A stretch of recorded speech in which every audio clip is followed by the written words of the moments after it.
Hey everyone, welcome back to the Three Strangers podcast. I'm your host, Ryan. And I'm Nick. And I'm Bill. And we all like to watch scary movies together. We are also here with Skippy Midnight, audio engineer. He's a singer. He just released a new song with his lady friend. You should stream it. It's a very good song. Oh. Big shout out to Sam from Ruinant Music for producing our intro theme, and big shout out to Nick for composing it. Go Nick. Thank you. Well, boys, we've been on a roll with our guest recently.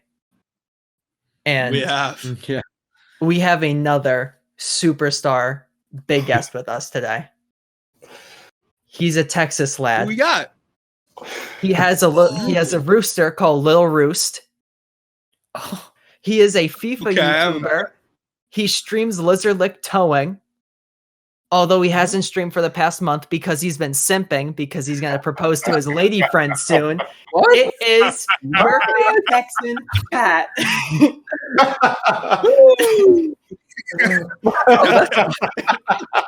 Dude, I love that introduction.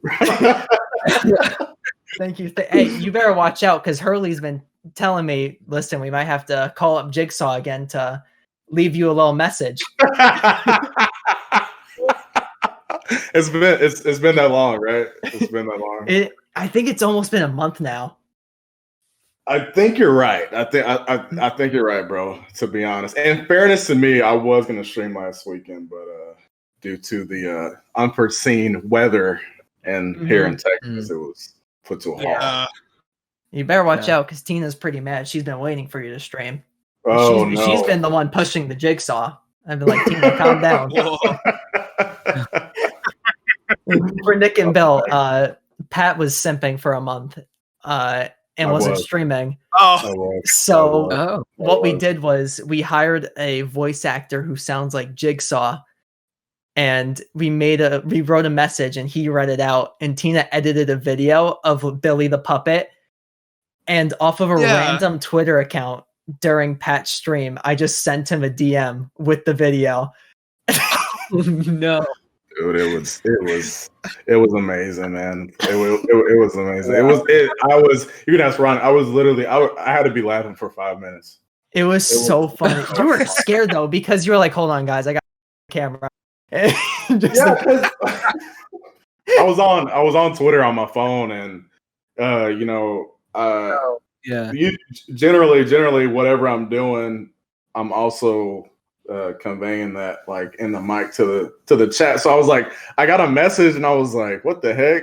And I saw it, but I didn't click on it. And I think maybe one of y'all, I think Ryan or somebody else in the chat was like, no, you should see like who that is or whatever. I can't remember. But I clicked on it and I saw the video and I was like, Ryan's right. For a minute I was like, wait, it's like, how do they know my name?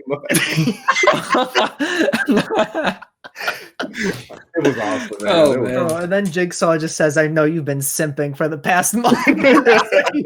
Like, yeah, I know you've been simping. You've been saying you're gonna stream, you haven't been streaming. That's when he started talking about the streaming, and I was like, oh, okay. Well, up until then I was like, wait. I was like looking behind me. It was funny. Very much so. $5 well spent. He was on Fiverr? He was on Fiverr. Whoa. Oh my god. Yeah. So if you guys ever need to prank someone, and want to do the Jigsaw voice, hit him up. There you go. But talk about Jigsaw and horror movies, Pat. I know you've told me at least, but they really don't know this. You don't like horror movies. No, not my personal genre. Not one of the genres that I watch personally. Would you say there's a reason why, or like a memory associated to why, or just not really a memory associated why? It's just never really been my thing. Like, fair enough. Yeah, just not really into them personally. Mm-hmm. I get that. Everyone's into different movies, all of that, but people do consider the movie that we're talking about today, I Am Legend, a horror movie. See, I didn't know that at all. I really didn't know that people consider that. What about y'all? Yeah, that's a big question. I don't think I've ever kind of come up with this definitive answer. I always like to think like, well, it's like whenever I go back and I go, well, it's zombies, and most zombie movies are horror movies. Yeah. So maybe it's a horror movie, and like that's it. I say maybe it's a horror movie, and I don't really get much farther than that because it doesn't really have as many tropes as you'd think as the horror movie has. Yeah. I would say for me, it's like first of all, like first it's an action movie, then it's like a thriller. Then it's a horror movie. It's really doesn't have too much horror DNA, other than like like zombies are like going around and like there's like reasons to be afraid. I guess there's some jump scares. I'm sure we'll get into it. Yeah. Is it zombies though? I thought it was more vampires than or like a mix of the two of them. It's hard to define. The whole light thing can't be in the light. That's more that's vampiric. Vampiric.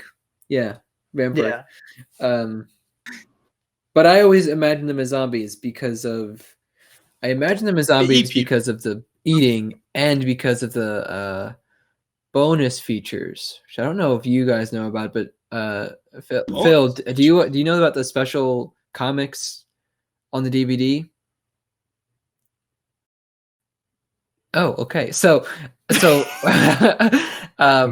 what I got the DVD because I really liked the film when I was younger, and there were bonus features, and the bonus features, I thought they would be like deleted scenes, but no, there's actually like 4 or 5 animated horror comics with voice acting that get progressively scarier, and they all have to do with the timeline of the disease or the virus that breaks out, just in different places across the world. Sounds oddly familiar. I don't know about you guys. Yeah, that's interesting. That's news to me. I had no idea. I knew that there was a comic thing. I never knew that was a special feature to the movie itself. Yeah.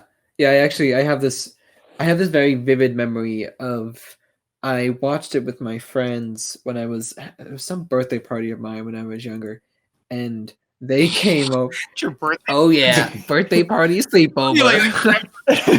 Yeah. Okay, I'm gonna assume you're like 12. Okay. Sure. Let's throw that out there. I guess. No, I think I was younger. Honestly, I might have been even younger. Your parents were like full set. Okay. Yeah, full set. They for some reason were okay with having like 8 really young boys and loud staying up and watching her. I Am Legend.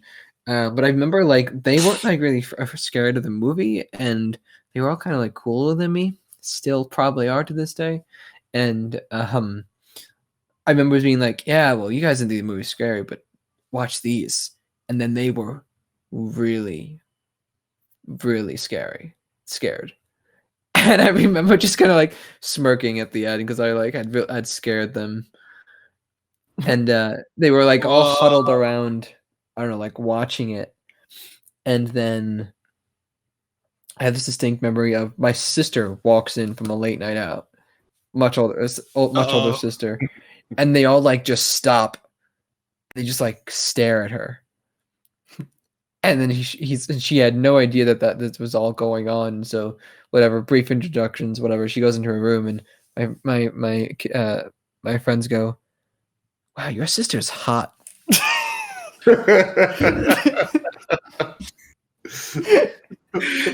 Now that was go.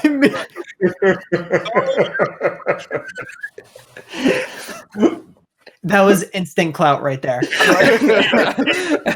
Yeah. That was really funny. So naturally, I walk into school the next day like, woo, yeah. But Pat, do you remember when you saw it? Did you see it in theaters? Did you watch it with a significant other at the time? With Lil Roost? Lil Roost. I did. I watched it with a young Lil Roost. He was just a chick at the time. Just a chick. Nice. I wish I would have known it was a video. I would have brought him. But Yeah, so let's see. The first time I watched I Am Legend, I don't believe it was in theaters. I think it was already on, I guess, DVD. So what console was out at the time? PlayStation 3 or 360 2? and PS3, I think. Yeah. Okay. I think okay. Yeah. Right on. I don't remember seeing it in theaters. I think it was kind of one of those things where I heard it was just a really great movie. I think I saw some trailers probably when it was in theaters, and it was kind of one of those, man, this looks sick. I want to watch this movie, but I never went to the movie theaters. So I think I just bought it on DVD and I watched it at the house. I'm pretty sure. Mm-hmm. Yeah, for me it was my dad. He said that he watched it at work, so really? I ended up watching it and really liking it. Right. What about you, Bill? I remember there's technically, I don't know if it's considered like the spiritual precursor to I Am Legend, but the Omega Man. You ever hear about? Mm-hmm. Yeah. And my dad loves like old, like, you know, older horror stuff like that, older like thriller stuff. So I remember we actually did see it in theaters, and I was kind of young to be seeing it, but like I was with him, like it was fine. It was great though. I remember really liking it. It's funny though. I like bits and pieces. I remember Will Smith watching Shrek. It's a very strong, memory. I think that's about it. Yeah. I Am Legend is the third film adaptation of the novel I Am Legend. We had The Last Man on Earth from 1964, and we had The Omega Man from 71.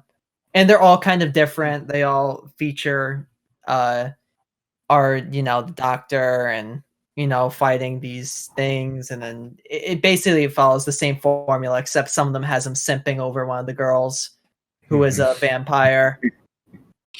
Yeah, weird stuff with it, but I Am Legend comes out in 2007. Okay, great movie. I'm just gonna go right off the bat and say I really like this movie. I think it's really well acted. I think very underrated in terms of acting, because I feel like mostly people are like, oh, this is a very good movie. Will Smith is good in it. But his acting is phenomenal in this movie. Yeah, like a staple piece of any Will Smith movie, like right up there with The Pursuit of Happiness, right? Yeah, that's him. Like that I Am Legend and Pursuit of Happiness, like stellar performances by Will Smith. And with the little small cast that I Am Legend still had, it was still good. It was probably like what 5 or 6 voice actors with the flashbacks and stuff. Yeah, not many. Just so just a great cast all around, and definitely more poignant after the last year that we had. Yeah. I will say, boys. Funny.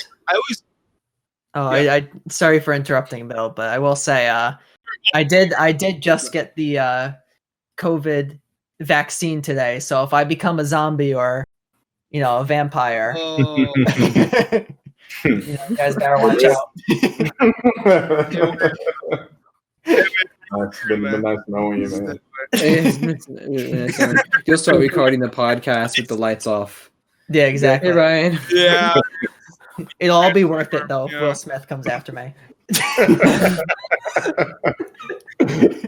Yeah, that's the way to go out, I think. Yeah. If I'm gonna get shot by any celebrity, have it be Will Smith and I'm a zombie. Yeah. Right. Yeah. I was gonna say, I like Will Smith in this role a lot. I think he does sci-fi really well. Like he does this kind of role very well. I'm trying to remember, like, you know, like of course, like he was like, you know, like Men in Black and everything. But Independence Day.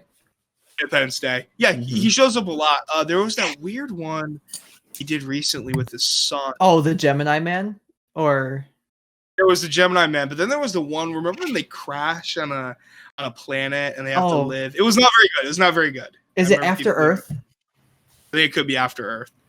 We'll have to, that's a deep dive. Yeah, that's a deep dive for later. Yeah. Here, wait, I'll look it up. Yeah, it's After Earth.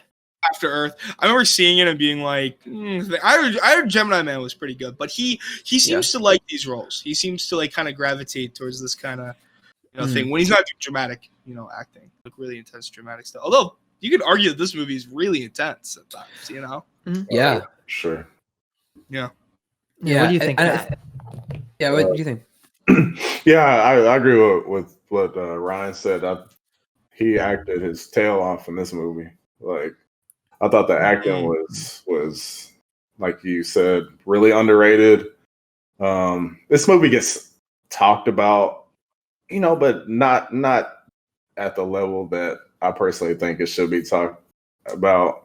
People mention Island Legend here and there, but I feel like it's a really, really great movie. It had everything, the suspense. It definitely has some heart wrenching moments, man. Like, I'm sure we'll get into that later, but I feel like this movie had everything that to make it great. And I kind of feel like with what happened to Will Smith at the end, I get that a lot of times sequels let you down, but at the same time, you were still pulling for Will Smith at the end, like to make it out, just so you could see him in another movie, or at least I was. Yeah. But absolutely. Yeah, it's a sick movie. I like the way it opened up in New York with like the grass coming out of the concrete and I was like, it was sick, man. This is sick. It's like I can only imagine like CGI now, like how like the opening moments and stuff would look now in 2021, just because technology has progressed so fast. Yeah, so far.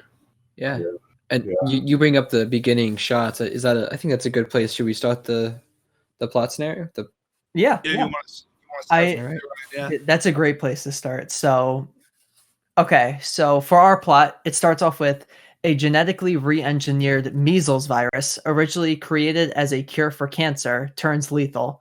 The virus kills 90% of the world's population and turns 9% into vampiric, albino, zombie-like, cannibalistic mutants called Dark Seekers, who are extremely vulnerable to the ultraviolet rays and sunlight.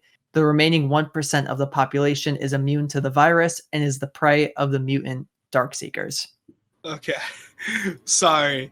Vampiric, albino, zombie-like, cannibalistic mutants. Yep. No wonder we can. Yeah. They're literally all of that. Yeah. I feel like a bit of zombie, bit of werewolf, bit of Robert Pattinson in there. Like they threw everything that they could possibly. Yeah. And all of them have valid arguments. Which one it is. So have the sprint of Ronaldo, Yeah. Yeah. That's good. I mean, later on in the movie when they're tackling the car, I mean, they looked like Vidic out there. And then when you used to play for Man United.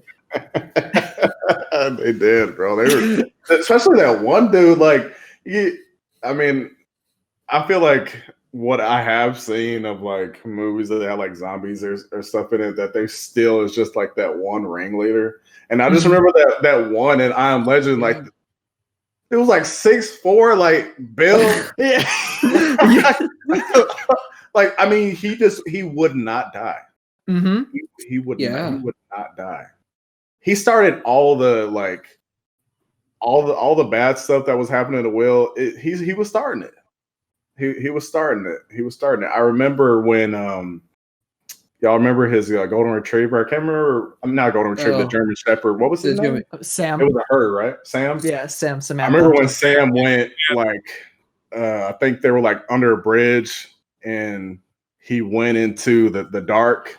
Yeah. Oh gosh. Right. Y'all remember that? Yeah. And then I just remember that's when we saw that guy the first time. The ringleader. Yeah. Because he and I knew he was a real deal because like he came out and like the sun hit him a little bit. You could just see his skin frying. He was just like, like I was like, yeah. It's not like he like turns his face right and then to the camera and it's like, yeah, definitely the creepy parts of it. And I think I would say I haven't watched many zombie movies, but this is probably the scariest the scariest. Yeah, the scariest that I've ever felt watching a zombie-like monster in a movie. Just it was the design. It must have been the albino mutant vampire flair to him, cannibalistic flair to him. But yeah, I think this is genuinely the first time I was actually scared of the zombie itself when I was watching. I don't know if I would say it was the first time, because I think in Rec, our creature is very, very scary. Zombies. Yeah, there are definitely more zombies than even these guys, for sure. Yeah, and Pat, I know you don't like horror, but that's a Spanish horror movie that's found footage from 2007, the same year as I Am Legend. Is very good. A very, very good movie. Wreck. Yeah, like when like you're recording REC. And like you have the red dot with the recording thing. Yeah, that's what it's called. Very, very good movie. And you're taking your Spanish lessons, so you can understand a little bit when it needs subtitles. Oh. Nice. But yeah, so let's continue on. In 2012, 3 years after the outbreak, U.S. Army virologist LTC Robert Neville lives an isolated life in the deserted ruins of Manhattan, unsure if any other uninfected humans are left. Yeah. Yeah. What a cool introduction to him. Oh yeah. When he's riding around in like the red what car is it that he's It was a Mustang, wasn't it? Yeah, it's something real nice. Yeah. And you think like, oh, nice car, and it's like it's the only working car. It's like, oh, yeah. All right. Right. Yeah. Right. Neville's daily routine includes experimenting on infected rats to find a cure for the virus, searching for food and supplies, and waiting each day for any survivors who might respond to his continuous recorded radio broadcast, which instruct them to meet him at midday at the South Street Seaport. See, it's so important that he has a reason to keep going on. Like, you couldn't watch this movie with the kind of intensity, like, that I think that they were looking for, without, like, he is searching for a cure, like, without, he's trying to find other people. And he's really, like, at this point in the movie, not successful in either of them, and it's really, like, he's starting to get to that breaking point after 3 years, I think, like, any movie, so. Yeah, for sure. That's a good point. And, of course, the heart of the story becomes with the next thing. Flashbacks reveal that his wife, Zoe, and daughter, Marley, died in a helicopter accident during the chaotic evacuation of Manhattan as the military was enforcing a quarantine of the island. That's a crazy scene. Yeah. I just always remember when they had like the little like instrument that said like go through, where like the red where they can't pass, and the wife gets the red, and like everyone's freaking out and guns are pulled, and it was like, oh my god, is someone gonna get shot right now? Yeah, I remember that for sure. And then Will Smith, he got real alpha real quick. He was like, scan it again, scan her again, stand down, soldier. Like he was like, scan her again, and then she passed. I vividly remember that. He definitely alphaed the other soldier. Yeah, for sure. Yeah. What a great scene. This is tense. Yeah, so you see so few people in this movie. Yeah, and it's those little flashbacks that we get that really show how many people, because we'll go back to him and it's just him and Sam and my guy, F in the chat later on for my guy Fred.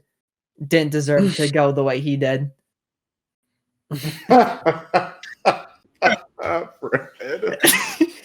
Oh, dude, that scene is so vivid in my head.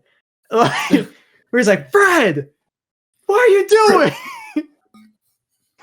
What are you doing out here, Fred? No.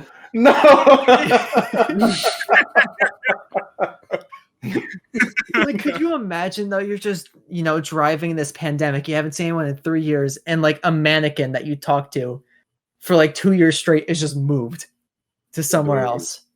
Dude, like for me, like in that entire movie, even with all the other stuff, for me, like if I can go to one moment, I was like, that's freaking creepy, man. It was that moment because it's a mannequin, yeah, right? Like and just in the middle of the street.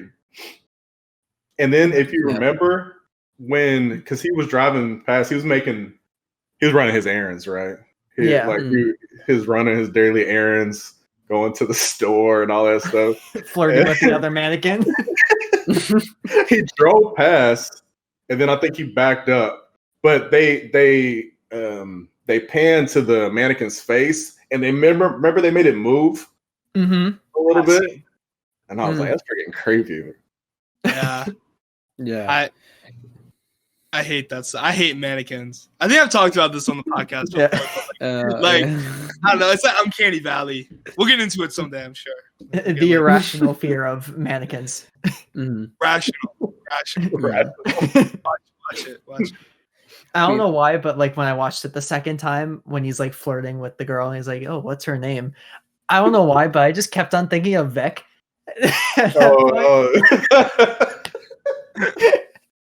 Yeah. I don't know why, but I can see Vic being down bad and talking to him. I can see it. Vic is our friend, and I don't know if I should expose him like this, but Tina caught him simping on Twitter. Yeah. And he retweeted a picture of a lady with not very much clothes on. Oh. And I just remember Tina just sends me a screenshot of it and just writes "caught Vic lacking." Screenshot. Yeah, we've definitely caught Vic lacking a few times. After that moment, that was it. He was like, "You know what? Tina caught me. That's it. No more." That's when the burn more. Yeah. Called "Ban Your Fave Texan." Bro, the context is so key. I wish we had time to explain everything. But I mean, we could go into it really quickly. Yeah. I mean, Pat, if you want to tell them what happened. I mean, yeah. Long story short, I was streaming, and so FIFA Ultimate Team is a main game mode we play within FIFA, and basically, you can like buy FIFA points to open packs to try to get players, or you can buy coins, which is a lot cheaper, and just buy the players that you want. And but we were talking about Weekend League, which is like a weekend tournament on FIFA Ultimate Team. You can join it, so as long as you have basically played enough games during the week. So I was telling the chat that Joe, which is another guy we know, he gets on my account a lot and he helps me with stuff because I'm usually working. So he played my weekend league for me that past weekend. And I mentioned that, and a guy in the chat who I don't even know who this dude was, but he was like, "You had somebody play your weekend league for you?" I was like, "Yeah, whatever." Yeah. He starts being like extremely annoying, and eventually, Ryan, you had to throw that ban hammer. Oh, I banned him. He was the biggest school shooter you could possibly imagine. Yes, he was. Yes, he was. So he ends up taking time out of his day, making a new account on Twitter, and his username, I think his actual @ too was "Ban Your Fave Texan." Oh my gosh! My gosh! Yes. He added EA, Electronic Arts, EA Help. Yeah, like EA's three or four different EA accounts. Oh my god! And said that your Fave Texan is letting people play his weekend league for him. Ban him. Thank you. Just to mess up your PSN too and your Twitch name. Yes. And yeah, exactly. He didn't even get my PSN right.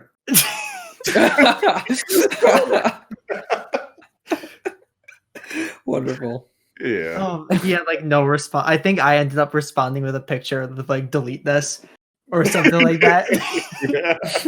Yeah, I literally didn't even respond. I was like, whatever. Oh man. It was such a funny night too, because you're like, that's when you know you made it, when you got the first Twitter account. Yeah. Ban them. Yeah. That's how you know you got some clout. High level troll on there. Yeah. I just, like I said, I couldn't believe that he just took the time to do that. Yeah, so then we started making jokes about different people in the friend group being the ones to create it. Yeah. I mean, my money's still on Wes creating it, since he'll post tweets about you and just get no likes. For sure. Yeah, because I was definitely, after that, I was like, we were like, who's an imposter? Yeah. Yeah. And we were making fun of Wes earlier that night because Barcelona lost. Yeah, that too. So we basically pinned it on him. He's the Barcelona man. All right. Yeah. Yeah, seems right. Yeah, we're pretty confident now. Yeah. But little sidetrack, but very much so worth it. Anyway. Yeah. So Neville stays behind with other military personnel, and Neville's only companion is his German shepherd, Sam. And to cope with his loneliness, he regularly talks to some mannequins and the characters on film recordings from video stores. At night, he barricades himself with Sam inside his heavily fortified Washington Square Park home to hide from the Darkseekers. Yeah, that's basically the first 20 minutes of the movie. Yeah. A lot. Covers a lot. Yeah, and it really important character. Yeah, exactly. So like what I was gonna say, it really builds the character and the suspense and the context. You really get used to the atmosphere that he is in. Yeah, and you meet Fred, you meet the girl that he talks to, and you meet the video store owner. It's so sad. It's really so sad. Yeah, I mean, Phil, you said heart-wrenching earlier. That's the first heart-wrenching moment to me. Is when he sees Fred, because you realize like he's been deteriorating mentally because he's now suffering emotions over a mannequin. I mean, it's very much like is it Castaway moment or something with Tom Hanks? Oh, Wilson. Yeah. Yeah. It's very reminiscent of that in such a sad way. Very much so. But we've made it now. So here's where stuff starts to go down. One day, as Neville hunts a deer, Sam pursues it into a dark building. Neville cautiously goes in after her and locates the deer's corpse along with Sam, but discovers the building is infested with Darkseekers. That shot when he's going through and he's like shaking, and that's when you could really tell, like, okay, something is in here. He doesn't want to be in here. And with the flashlight, and it just flashes into all of them in like a corner, just like in a circle. Such a great introduction to our villains. Stakes are so high for him because he's about to lose his only living companion. Yeah, and possibly lose his life. Yeah, his own life. Crazy. It was a great scene. And of course, it ends with them jumping out the window and the Darkseekers being killed in the sunlight. Oh, right. Yep. Yeah. And y'all remember there was that blood trail? And he was thinking it was Sam. Yes. Just to reveal it was the deer. Yeah. That was. Yeah. They really play into that. Yeah. And they did a good job of like shooting it so when you first see the face, it still looks like Sam. Yes. Yep. Yeah, that's a good point. That is a nice, like, very deceptive shot because they want to prolong that feeling just as much as they can. So I think it's really good directing, really good filmmaking, I think. Yes. So from then on out, we have Neville finds a promising treatment derived from his own blood. So he sets a snare trap and captures a female Darkseeker. A male Darkseeker attempts to pursue them, but is halted by the sunlight and returns to the shadows. That's what we were talking about before. That's our main villain. Yeah, that guy. Yeah, 6'4", built. He's been doing his squats as a vampire, albino, cannibal, Pele. Like, muted. Then he had like a cutoff shirt. Yeah, the black cutoff tee. Like it was open, like six packed up. Like You looked at this guy and you're like, oh my, he's jacked. He kept that body. Like, son was doing his sprints in the dark buildings. Like, yeah, the fashionable zombie. Yeah. Yeah. Oh, but back in his laboratory in the basement of his house, Neville treats the female seemingly without success. The next day, Neville notices Fred, a mannequin usually at the local video store, positioned outside Grand Central Terminal, and shoots him in confusion. Man, F in the chat for my boy Fred. True. The first death that really hit in the movie. Man. Really hits. Mm-hmm. At first I was like, is that the first death of the movie? But the Darkseekers died from the window. So yeah. Oh, okay. Oh, yeah. And you can't really say first human death, but yeah. First, I think it was the first death that mattered. And I think I heard taps playing in the background once Fred. True.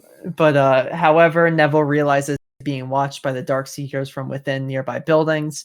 As he approaches Fred's body, he is ensnared in a trap similar to the one he used to capture the female and is rendered unconscious after hitting his head. Man. Dude, he hit his head hard. Mm-hmm. On concrete. Oh. And that was when you were really like, they're smart. Yeah. Like, he's smart. They set their trap. Yeah. Mm-hmm. Wild. They do. I can just imagine him in the dark, setting it up, just screaming at the other Darkseekers as they're just running around. He's the only one setting it up. The other ones are like running around in circles, not knowing what to do. Damn it, guys! You said you would help. Yeah.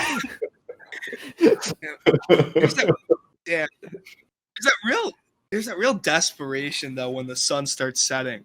What an effective, I don't know, it's like that. It's so like primal, like the sun goes down, stuff gets dangerous. It's so good in this movie though. It really works, And seeing the infected dogs for the first time when the Darkseeker just walks outside, just screams at him, and then you see the dogs and he just releases them. Yeah. Man.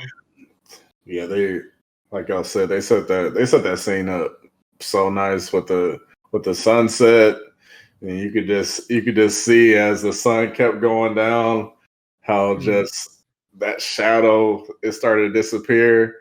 Mm-hmm. Oh man. Oh, and then y'all remember he had a down. Yeah, he had the knife in his. They didn't even mention that. Yeah. Oh, that's right. Thing. Yeah, he had to reach up, cut himself down, and then when he hit the ground, he stabbed himself. Yeah, right. I think.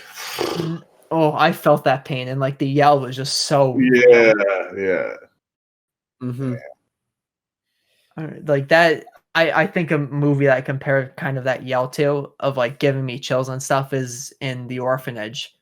At the end, when I won't spoil it, but like when the mom is just screaming no, just like how you just know that something went down. Same with Will Smith when he's like screaming in pain. Yeah, man, Totally. Just shivers. And I think there's something always scary about, you could scream as loud as you want, no one is going to hear you. Sometimes that's a line about in like slashers or the holding captive films, but it being New York City and it being this huge open city where truly no one is going to hear you, in a city that is nicknamed the city that never sleeps because of how many people are always walking around. It's just very so effective. No one will hear you. I seem to remember a certain Romanian filmmaker liking that a lot. Yeah. Yeah. A little thing. Sorry to sidetrack. No, you're good. You're good. Oh, Adrian. What a man. What a guy. But yeah, so they get attacked by infected dogs. Neville and Sam eliminate them, but Sam is bitten during the fight. Oh, man. When you see like Neville's about to go down and Sam just pounces on the last dog. Yeah. And my, you see the bite. Man. Oh no. That was like one of those moments where it's like, I don't cry in movies, but I cried during Marley and Me and when the dog died. Oh, dude, this was one of them. Yeah, man, that was horrible. Oh, and just when he goes home and starts singing to her, Three Little Birds. But I totally forgot he sings to her. Mm-hmm. Yeah. Oh, that scene. So sad because you could see her starting to get. And he's trying. Doesn't he try to save her by like using whatever concoction he's last tried? Mm-hmm. And then like, he sees the hair start to come off and the eyes change. Oh. And then he has to strangle her. Mm-hmm. I think that's the hardest part too. Like if the slow burn of the death is, you think the dog's gonna turn into a zombie, but he stops it from happening by strangling her because it's for her own good and his own good. And like the worst part of it is you could hear the dog struggling as he's doing it, but then you just hear everything stop and he's just still holding it like in that position for like 5 extra seconds. Mm-hmm. Oh my god. Yeah, for sure. I remember that. They like they like pan the camera up. Mm-hmm. Like so you could really only see like Will Smith from like the neck up, but you know, we all knew what he was doing. Yeah. We all knew what time it was. Such an effective shot, and just more evidence of like Will Smith being so fantastic in this movie. Yeah, for sure. And then like y'all were saying how he sang to her, you know, they set that up in the beginning. The whole him singing Bob Marley, I think they opened once he got to the house. Yes. Mm-hmm. Yeah. Yep. That's when during the bath scene. Yes. Yeah. Exactly. That and how he named his daughter Marley after Bob Marley. Oh, yep. That. Sure did. Great. Yeah, this is great sad. symbol. A sad movie. I'm thinking about it. Wow. And it's like you try to think of someone else that could be in that role, but like Will Smith just does such a great job. Like you think like Willem Dafoe in that role. You think he's gonna be as good? I'm not sympathetic towards that dude at all. Owen Wilson. Oh man. Well, I mean, Owen Wilson is Marley in Me, like, you know. Yeah. You can. Owen Wilson can have Marley in Me. We'll get Will Ferrell in here. Definitely.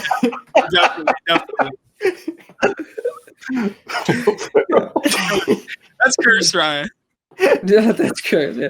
Will Ferrell, he'd be the opera singer. He wouldn't be singing Marley and Me. He wouldn't be singing Bob Marley. It would be operatic. Oh my god, he'll be singing Porti Volare like he does in Step Brothers at the end. Fun fact, I watched Step Brothers with my friend Julia, and at the time she's like, "Oh, it was a good movie." And like a few weeks later, she was like, "Man, that was one of the worst movies I've ever seen." I was just lying. I was like, "You're fake for that. You're so fake." Like Step Brothers, a gem. Oh yeah, classic movie, man. Love Step Brothers. And I will say, Pat, in case you forgot, you said the next time you stream that we're watching Kicking and Screaming. Oh, Did I say the next time I stream, or did I say the next time we watch something on stream? You said the next time you stream.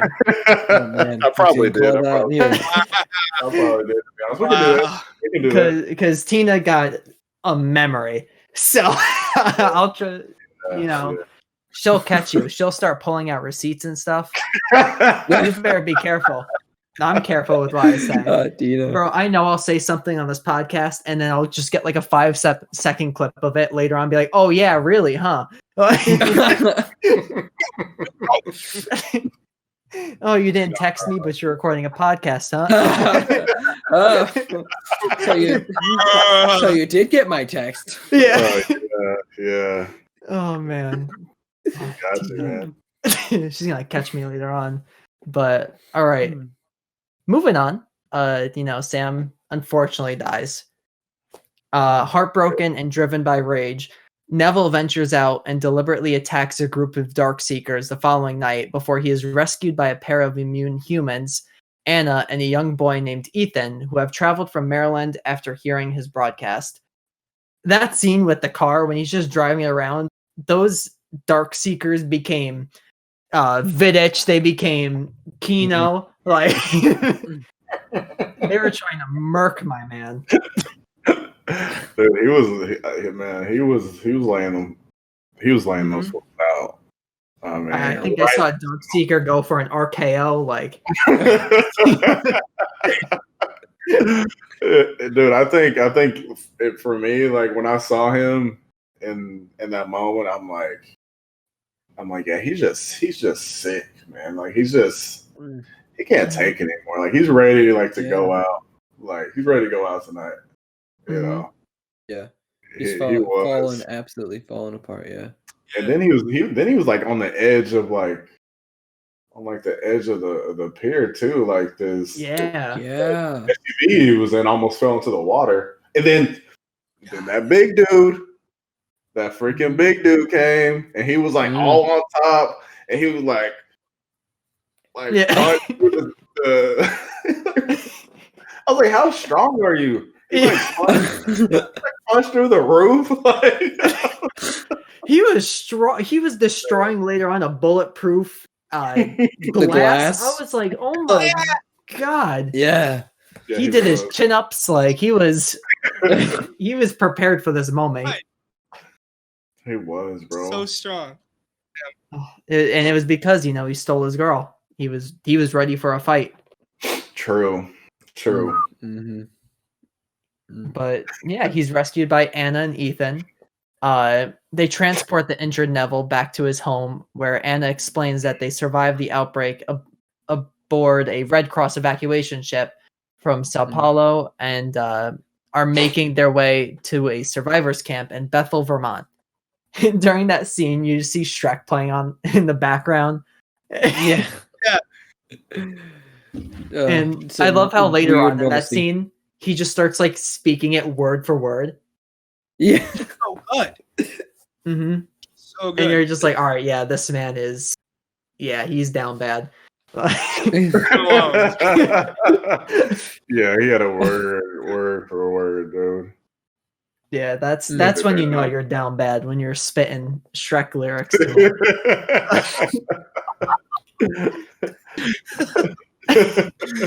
Yeah, litmus test of down bad. Yeah. That was funny.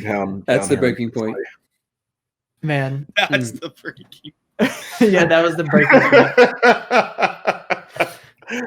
Y'all remember he went into the kitchen? Like he went into the kitchen and what was her name? Anna. Right? Anna was cooking. Like, and Ethan came in there and sat down at the table, and like Will Smith, he got pissed. Mm-hmm. He got pissed. Well, number one, for what Anna was saying, that there was a survivor camp. Yeah. Number two, she was frying his bacon.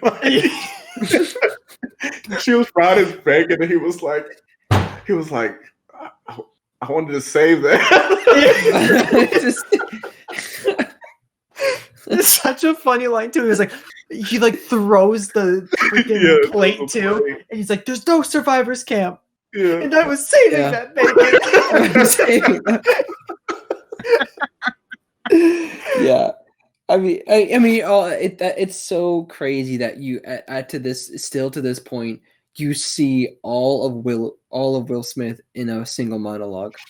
Yeah. Because he starts with that. I think if I remember this correctly, part of the monologue is like, they all know survivors. Everyone is dead. They all died, right? Yeah, and like that's so severe and like blunt, and then maybe partial denial, and then it's breaking. But then there's that comedic flair with the bacon. Yeah, it's like, oh my god, like it's heartbreaking, but it's comedic. It's at the same time. It's so Will Smith. Yeah. I agree. I will say Anna pulled out the blicky though. She said, "Really? You throwing the bacon, huh? On my child?" She did. That's why I knew she was for it. She pulled out the blicky. I was like, I bet. She did. Yeah, she did. Well, you knew she had to be tough for like. Yeah. To survive. There. And like having her child there with the kid, Mm-hmm. And there's people who romanticize Will Smith and Anna. Yeah. I mean, there were if okay, look, Anna.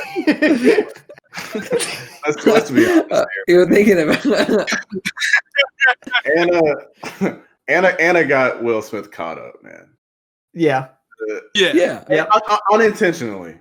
Yeah. Unintentionally, because he was in bad shape physically. And remember, there was the little scene where he was like, he kept waking up and she was driving. Like, she was like, "Where do you live? Where do you live?" And he was like, at so-and-so, so-and-so. And he was like, "You need to stay out until it's light." But she didn't. She went back home. Yeah. So my point is that if she didn't get him, if followed, they probably, if he was so stubborn and he was like, "Yeah, I'm not gonna go see if there's a survivors camp," that they probably would have reproduced eventually. Yeah. I mean, it's that classic, like, well, if you were the last woman on Earth, like that kind of thing. Like, you at that point, it becomes you have a responsibility for man. I will say, I think when he was spitting them, Shrek versus, she was like, "Lip bite." Lip bite.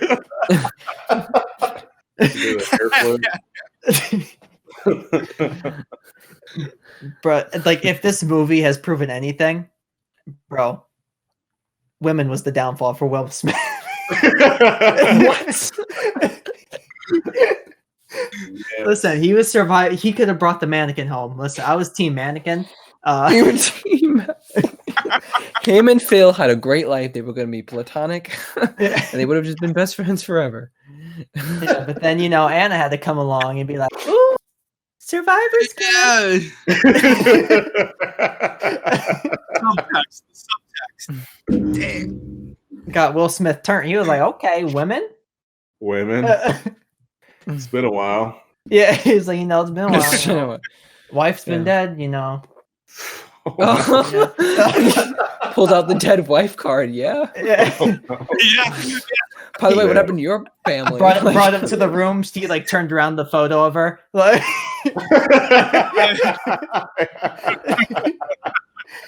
he was like, "No, I wasn't ever married." Oh no! Oh no! Oh my god! Oh no!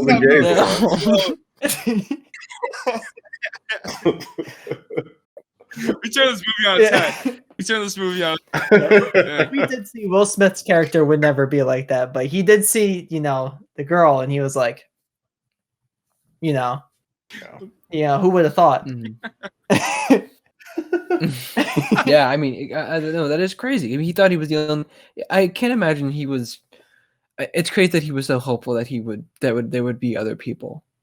I mean, sure, he saw that there were survivors years before this happened, but he was the only one left. He was the only one left in the city. Yeah. And it was good that he was still doing that broadcast every day. Yeah. I want to know though, like she says it was God talking to her that made her like flip on the radio. Mm-hmm. You think she was like, are any tunes playing right now? Fallout Boy, Fallout Boy. Fallout Boy. It was Fallout Boy era. Yeah. Play some promiscuous girl on the radio. Nelly Furtado. That's what she heard Will Smith. She was like, okay. Let me mosey on down to New York. Yeah, she said Fresh Prince.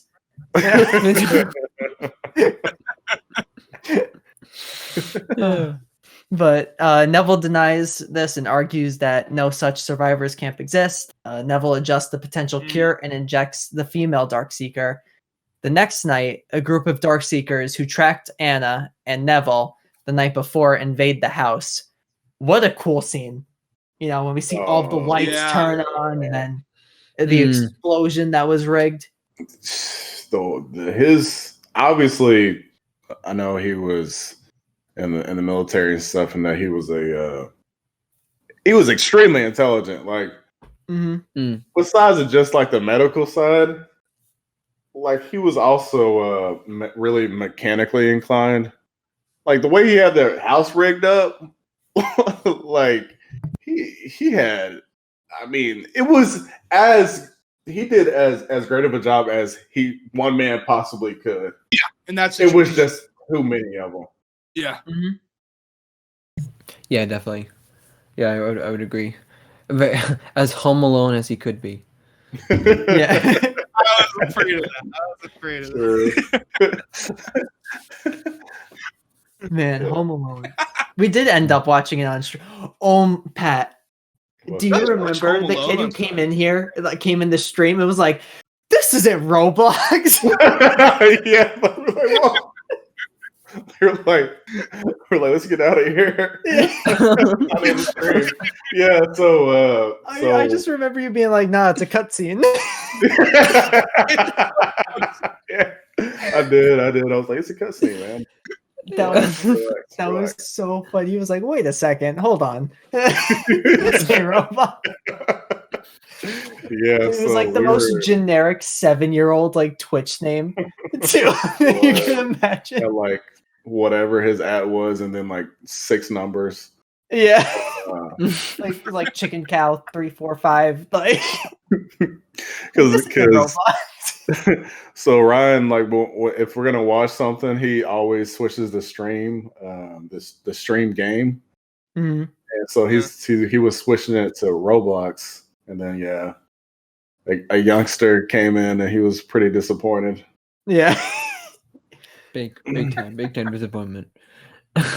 He was mad. Scrolling so far down the directory. He scrolled that far down, saw Home Alone.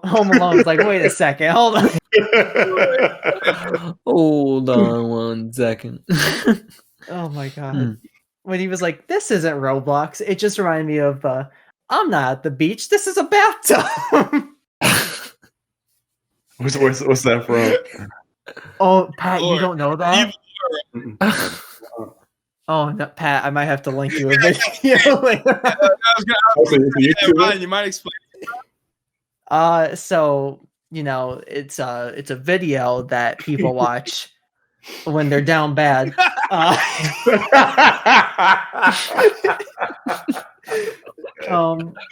It's got Hallmark tier acting.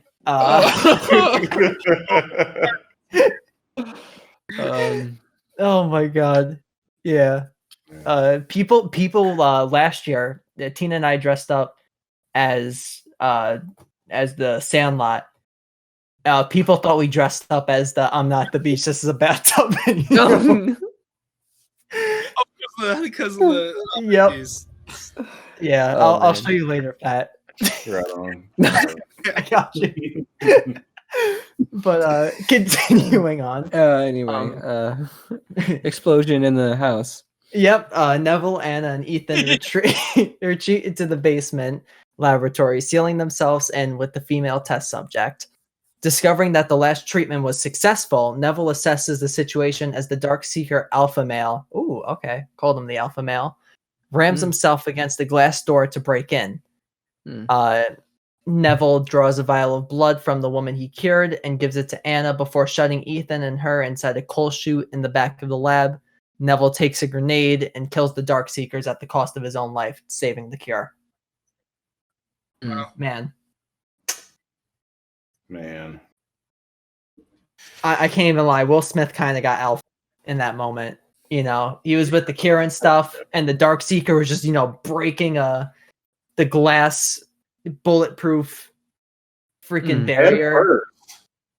I was like, head first, like literally head first. Screaming at him, and Neville was like, yeah.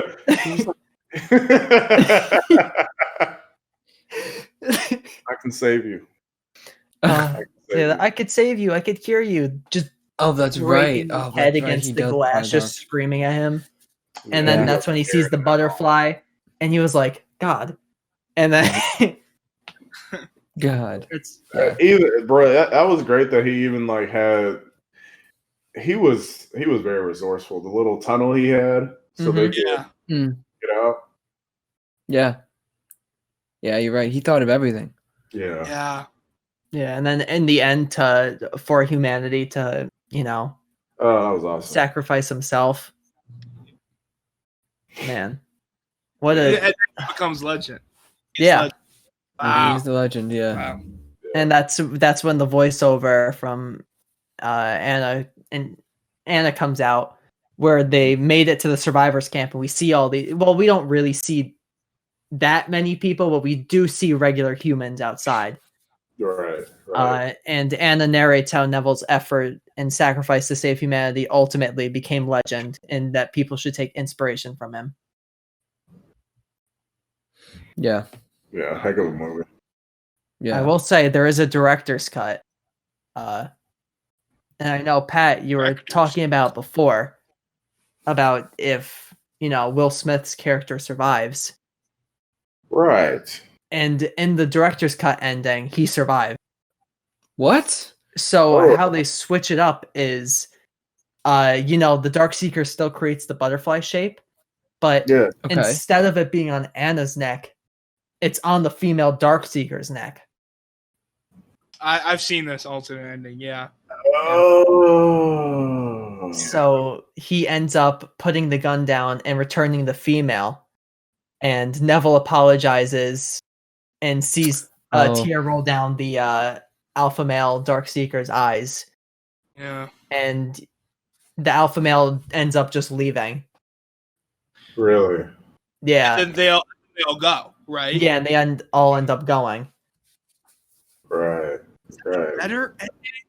It's a different feel. It's kind of good in its own way. Yeah. I think it would have been fun, just to see, just those group of seekers, turn back into humans. I'm like, who is this guy? He's yeah. Who is this guy? Who are you? Yeah. Just an NFL player. Yeah, he turns back. It's like Vince Vaughn. Bruce Willis.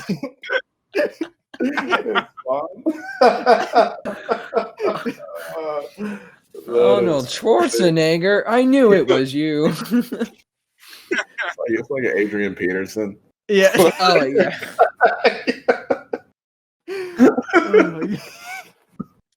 Yeah. Oh my god. But yeah, so that's the director's cut of the movie. He ends up surviving. I personally like the ending where he ends up sacrificing himself a little bit more. I agree. I think there's more meaning behind that. I agree. Yeah. I probably will watch it just to see it. Yeah. But I think it's on YouTube, just like the director's cut ending.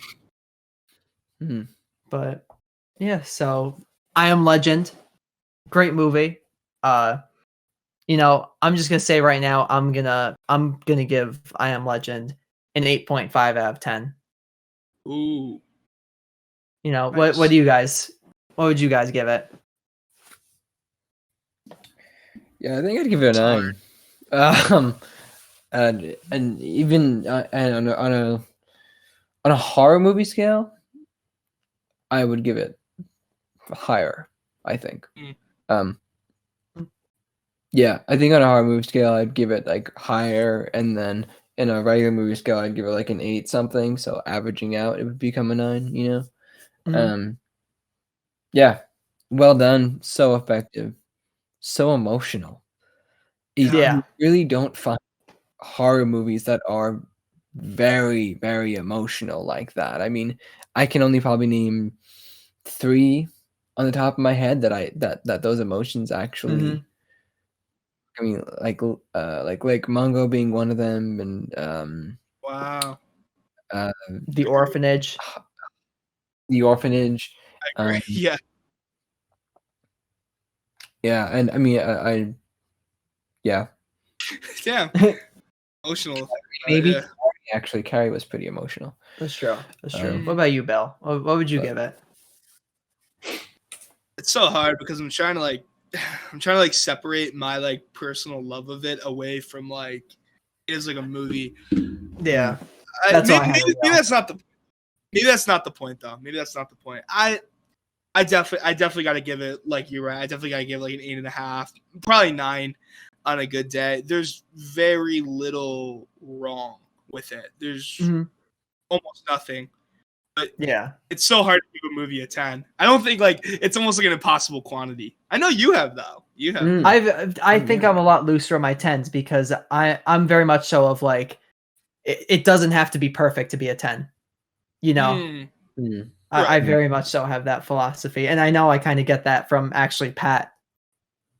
From you with your reviews, because you'll give cards 10 and like they'll have like a few wrong with them, but if they're enjoyable and like you really like them. And for me with movies, if I really like the movie, reasons for it, I'll give it a 10. Right. But what about you, Pat? What would you give it? 10 out of 10. No, no, I give him like it's super. It's got to be super high for me. Like, I'll give it, man. For me, I'll give I Am Legend. I'll give it like a 9.5. Like for me, like I really, it's not really a thing I can look back and just say they could have done a lot better with this or that. I think the only thing that could make this movie better is if it had the same cast and it was made again in 2021. Just because it would visually look even better. Other than that, nah, it's a really good movie for me. I feel like it had everything. Great context, great lead actor, talented actor. Just a good story to get behind, and all the little nuances and stuff. Yeah, heck of a movie. I'll give it a 9.5. Yeah, like if there was like even like the most nitpick, it's like you could say the CGI effects, but that was a product of its time. At that time, it looked very good. Now, of course, it's not going to look as good as it did. But I mean, it stands the test of time. Like so far, it's withstood the test of time. Yeah, for sure. Which the greats can do that. So who knows? Maybe a few years from now, we'll watch it again and be like, man, like this looks so great still. Yeah. Yeah. So I think I've probably out of this bunch, I'm the one that's watched it the most recently. Because I was telling Ryan, I watched this movie again before I even know I was invited to the podcast. I watched it again with my girl like a month ago. So we watched it again, and we were definitely both like, "Yeah, this movie's still great." Yeah, and the great movies can do that. Yeah, yeah, for sure. Yeah, so Pat, it hits different. It does. Yeah, it does. It's different. Yeah, imperceptibly so, almost. Like I can't quite quantify it. I just love it. Yeah, good movie. So Pat, what we like to do with all of our guests as like the final question and stuff is, what's a goal that you have for yourself this year, or next coming years? It could be anything. If it's too personal, of course you don't have to say. But yeah, that's a great question. Let's see. I don't know. I like to hit 10K on YouTube before the year's over. That'd be cool. Great goal. That's a quick one. Yeah, man, probably like develop more relationships with other like Ultimate Team accounts, or just other other people maybe within the space. I think that would help me out a bunch. Maybe like do like some collaborations or something, maybe. Yeah. And then besides that, just stay healthy. Like stay healthy, keep grinding and stuff. I work a lot, so just as long as I can get up in the morning and do what I need to do, I'm happy. So yeah, definitely. As long as everybody's around me is healthy, I'm good. I'm easy going. Definitely. Well, the reason we asked that is because when you reach one of your goals, we want to invite you back onto the podcast, and you could talk about how you reached it and stuff like that. Yeah, for sure. No, like I said, I appreciate the invitation. Thankfully. Like I know, but we'd love to have you back at some point. This is a lot of fun. Oh yeah. Yeah, it was fun. Absolutely. Yeah, appreciate it. I will say we are going to get you to at least watch. It does have to be horror, but we'll tread the line of thriller again with like an I Am Legend type of. So we could bring you back on for sure. Because like for me, when I was watched I Am Legend, I was my mind was like thriller. I'm not. I mean, to be honest, I don't know like what the exact definition of horror is, but for me, I looked at as that movie as like more of a thriller. So, and like we've said it so many times, like on the podcast, how horror and thriller are so closely related and often just tread the same line, but sometimes they'll just lean a little bit more to one side. Fair enough. Than the other. Yeah, but kind of. Yeah, definitely. Don't worry, we won't try to scare you. Yeah. Yeah. Although if you aren't streaming by this weekend or next weekend, Jigsaw might have to. He might have to make another appearance. Might make another appearance, or I think another horror icon. I think if y'all actually saw where I lived and what it looks like at night, I think it seems like it would be the setting for a horror movie. I'll say that. There's a horror movie, Pat, that I like really want you to watch, but like it'll scare you is the thing, and I'm like, I don't want to do that to you. So if you want to at least like look it up, you don't have to watch it. It's called The Strangers. Right. Whoa, scary. I think it would fit the area that you live. Yeah.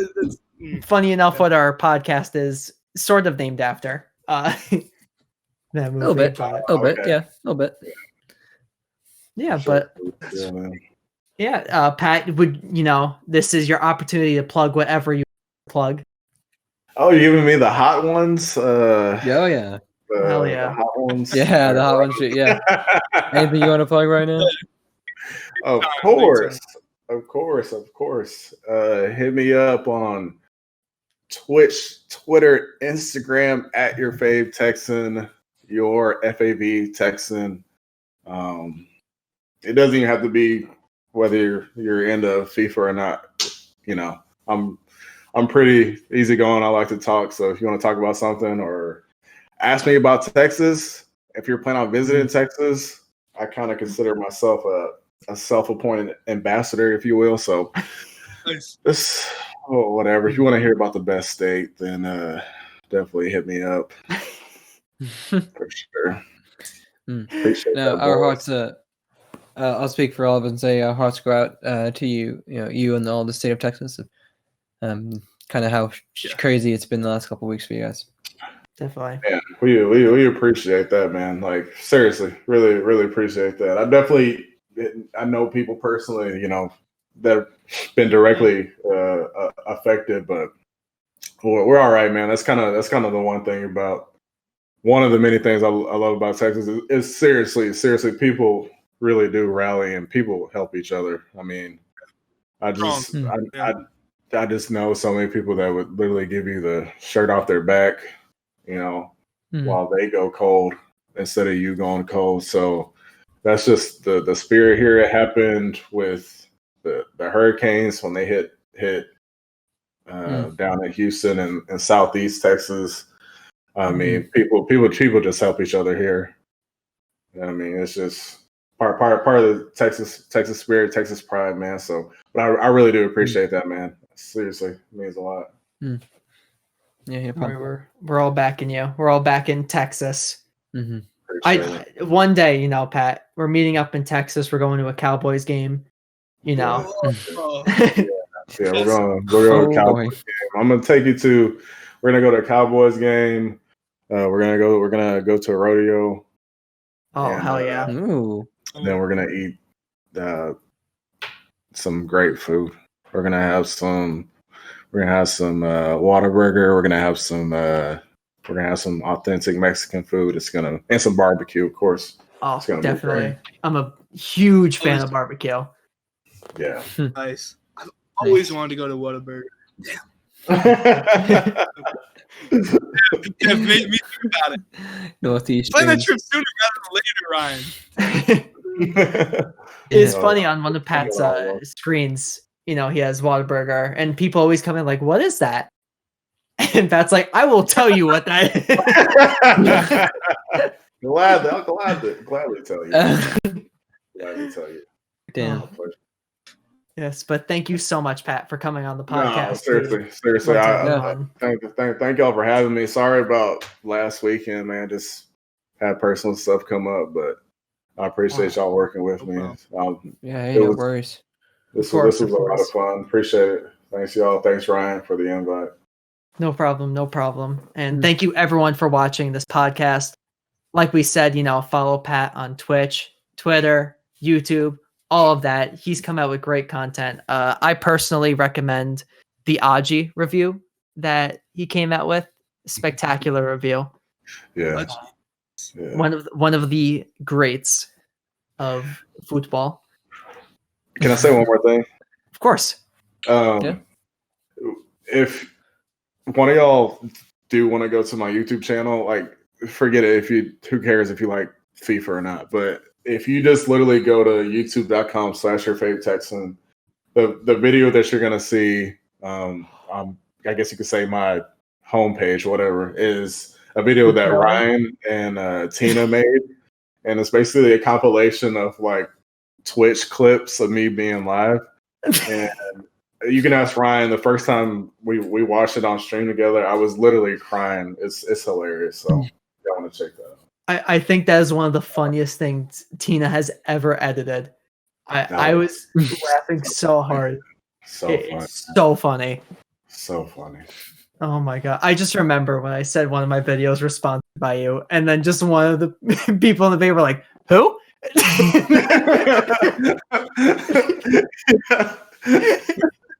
Then just insert trailer. And then it goes to the trailers.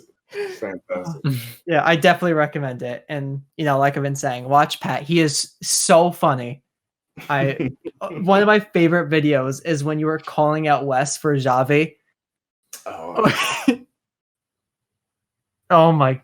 One of the funniest videos.